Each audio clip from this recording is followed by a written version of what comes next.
क्या हुआ आज संसद में, आप ही बताइए, आप तो वहां मौजूद रहे होंगे, क्या हुआ था?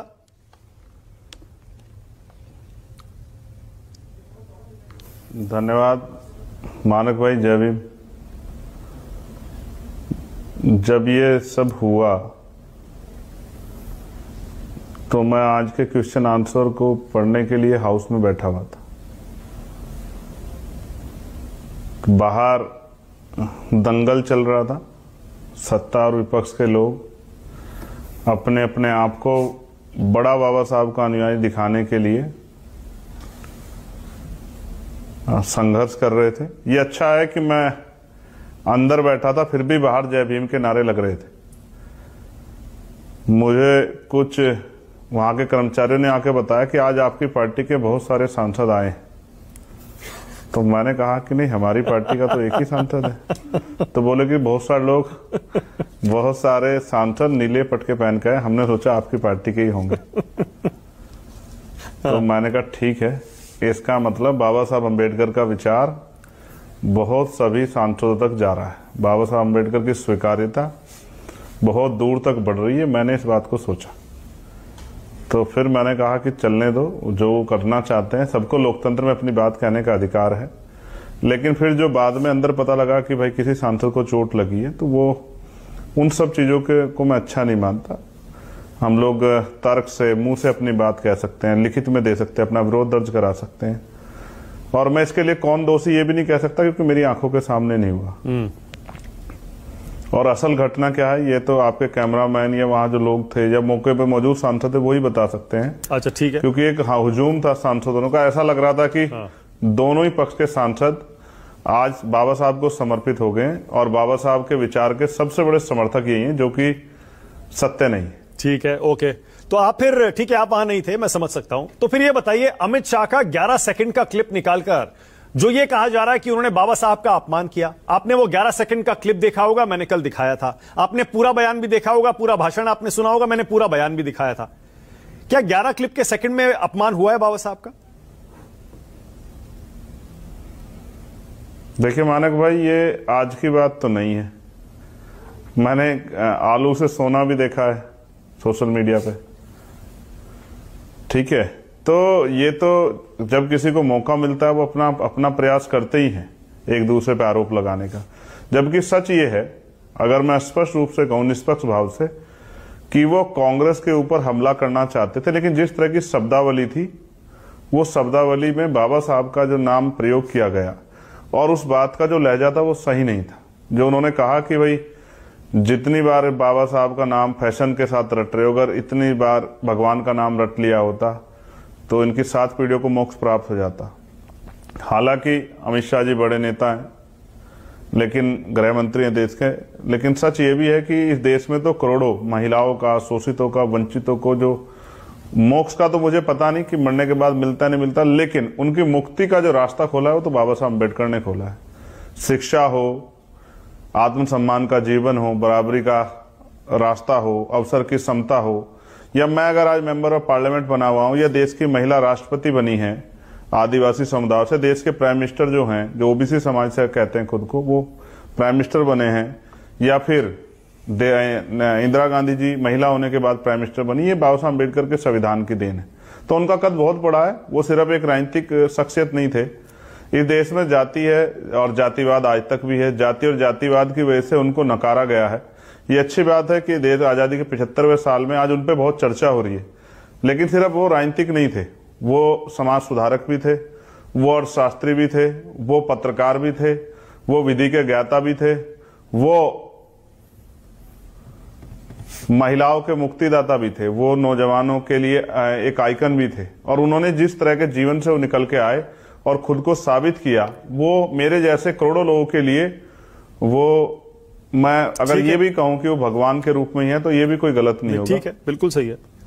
लेकिन आपको ये भी तो तय करना पड़ेगा ना, जब आप चंद्रशेखर भाई ये कहते हैं, जब आप ये कहते हैं कि नहीं मैं तो बाबा साहब को ही मानता हूं, उन्हीं अनुयायी हूं, उन्हीं का फॉलोअर हूं, कांशीराम मेरे आइडल हैं, आदर्श हैं, और मैं उन्हीं के रास्ते पर चलता हूं, बाबा साहब के रास्ते पर चलता हूं, तो फिर ये बीजेपी और कांग्रेस में जो ये जंग छिड़ी है कि बाबा साहब किसके, इन्होंने अपमान किया, 1990 तक कांग्रेस ने उनको भारत रत्न नहीं दिया, या बीजेपी ने अपमान किया, हिंदू राष्ट्र बीजेपी चाहती है, अंबेडकर जी हिंदुत्व के खिलाफ थे। आप क्या मानते हैं, क्या दोनों ने अपमान किया बाबा साहब का? क्या बीजेपी कांग्रेस दोनों ही इस लायक नहीं है चलो कि बाबा साहब को अपना बता सके? चलो बात कर लेते हैं। चलो बात करते हैं 50 से पहली, बात करते हैं 90 से पहली, बात करते हैं 18वीं शताब्दी की। क्या आज वो बातें तर्कसंगत है? क्या फिर अगर वही बातें करनी है तो क्या हम देश को कैसे बदल पाएंगे? अगर सच कहा जाए तो इसमें कोई दो राय नहीं कि कांग्रेस के कार्यकाल में बाबा साहब को बहुत तमाम तरह के अपमान सहने पड़े, उस समय के नेताओं की वजह से थी। और क्योंकि जातिवाद चरम सीमा पर था तो बाबा साहब की सबसे बड़ा अपराध यह था कि बाबा साहब यहां जाति व्यवस्था में शेड्यूल कास्ट में पैदा हुए, लेकिन वो शेड्यूल कास्ट के नेता नहीं थे। उन्होंने सबके लिए काम किया देश की। उन्होंने हिंदू कोड बिल पर जब इस्तीफा दिया तो वो महिलाओं के लिए था, महिलाओं को बराबरी का अधिकार देना, पिछड़ों के लिए था। उन्होंने शेड्यूल कास्ट से पहले पिछड़े वर्ग के लोगों के लिए व्यवस्था की। आरबीआई आज है तो उनकी देन है। तो अगर कांग्रेस ये कह रही है, देखिए ऐसा महापुरुष किसी जाति के नहीं होते, महापुरुष सबके होते हैं। तो अच्छा, अगर बीजेपी की बात करें तो आरएसएस के लोगों ने उनकी शव यात्रा निकाली। आरएसएस के लोगों ने संविधान को कभी, उनके जीते जी निकाली शव यात्रा, संविधान को कभी स्वीकार नहीं किया। और तमाम तरह की जो है परेशानी का सामना उनको करना पड़ा। बहुत सारे लोग तर्क दे रहे हैं कि उन्होंने कांग्रेस के लोगों ने उनको चुनाव जीतने नहीं दिया। तो बहुत सारे तर्क है, लेकिन मैं आज पे बात करना चाहता हूं। आज बाबा साहब फैशन नहीं, ब्रांड है। सुना मानक भाई? ब्रांड। जिनको जाति की वजह से नकारा गया, जिनके रास्ते बंद किए गए, आज उनको माथे पे लगाना पड़ रहा है, आज उनकी जय जयकार करनी पड़ रही है। जिस नारे के नाम पे जब मान्यवर काशीराम साहब ये नारा लेके चले थे, लाठियों से पिटाई होती थी, सामंती झंडा छीन लेते थे, मारपीट करते थे, खाल उतार लेते थे, आज उस नारे को पार्लियामेंट में विपक्ष और सत्ता पक्ष के लोग लगाते हैं तो बड़ा गौरव महसूस होता है हमें। मुझसे आज किसने कहा आप नहीं लगा रहे नारा, तो मैंने कहा आज ये पड़ोसी साथी लगा रहे हैं जय भीम का नारा। आज तो प्राइम मिनिस्टर भी लगाते हैं, होम मिनिस्टर भी लगाते हैं, हम तो लगाते ही आ रहे हैं। हम तो वो हैं जिसने पार्लियामेंट में शपथ ली तो जय भीम के नारे से ली। इसलिए मैं आपसे कह रहा हूं कि बाबा साहब सबके, मैं नहीं बांट रहा बाबा साहब को, लेकिन ये भी एक कड़वा सच है कि बाबा साहब के विचारों को सिर्फ बाबा साहब चित्र में नहीं है, बाबा साहब का किरदार है, बाबा साहब के सपने हैं, बाबा साहब का विचार है, बाबा साहब का संघर्ष है। उन्होंने अपने 4-4 बच्चों का बलिदान दिया इस देश में और इस देश के वंचित वर्गों को मुख्य धारा में जोड़ने के लिए। तो बाबा साहब के विचारों पे कौन सा दल चल रहा है? अगर आज कोई उनके विचारों पे काम कर रहा है, वंचित वर्ग के लोग मुख्य धारा में लाने का काम कर रहा है, उनसे सीख ले रहा है, तो आजाद समाज पार्टी है। बहुत बढ़िया। वरना आजाद समाज पार्टी के अलावा कौन सा उनके विचारों का वो कर रहा है? मैं आपको स्पष्ट रूप से कहूं मानक भाई, जब आप 1 नेशन 1 इलेक्शन का बिल लेके आते हैं, ये भी तो संविधान का अपमान है, ये भी तो बाबा साहब का अपमान है।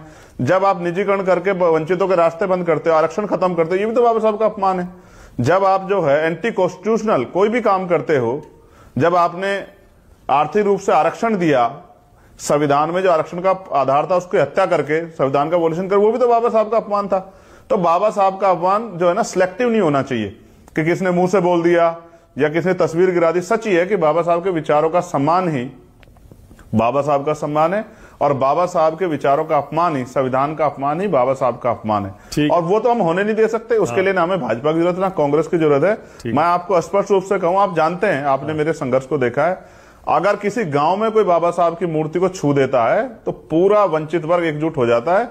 और परभनी में जो हुआ आपने देखा, और उससे पहले भी, और आपको याद है हमारे यहां तो घड़कोली में बाबा साहब की स्टैचू पे कालस लगा दी गई थी, इतना बड़ा बवाल हुआ था। हम बाबा साहब के अनुयायी, भक्त नहीं है। शायद मोक्ष के द्वार हमारे लिए और कहीं से ना खुले, लेकिन बाबा साहब ने हमें इंसान की जिंदगी दी है। आज अगर मेंबर ऑफ पार्लियामेंट हूं, या फिर मैं कह रहा हूं, आज महिला डॉक्टर, इंजीनियर, IAS, IPS, वकील, जज बनी है, प्राइम मिनिस्टर, मुख्यमंत्री बनी है, तो बाबा साहब अम्बेडकर के संविधान की देन की वजह से बनी। उसी पे चर्चा हो रही थी 2 दिन पहले, बड़े कसीदे पड़े गए दोनों तरफ से। लेकिन आज क्या हुआ? तो मैं ये कहूंगा कि देखो, किसी भी तरह की हिंसा का मैं समर्थन नहीं करता, क्योंकि मैं वकील भी हूं। मैं स्पष्ट रूप से कहना चाहता हूं कि बाबा साहब के विचारों पे चलिए, वही बाबा साहब का सम्मान है। देश देख रहा है, संविधान पार्लियामेंट में सदन नहीं चल रहा है, देश देख रहा है।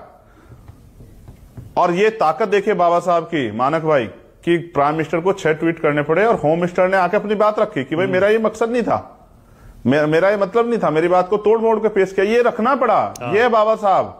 और आज के समय में किसी की जरूरी, किसी के लिए मजबूरी, लेकिन बाबा साहब के बिना राजनीति नहीं हो सकती। बहुत बढ़िया, बहुत बढ़िया। इसी नोट पे नफरत करते हैं वो भी बाबा साहब की जय करते हैं। इसी नोट पे आपको थैंक यू बोल रहा हूं। धन्यवाद चंद्रशेखर आजाद, न्यूज 24 पर राष्ट्र की बात में आने के लिए। धन्यवाद। आपको जय भीम भी ये पार्लियामेंट में बहुत चल रहा है।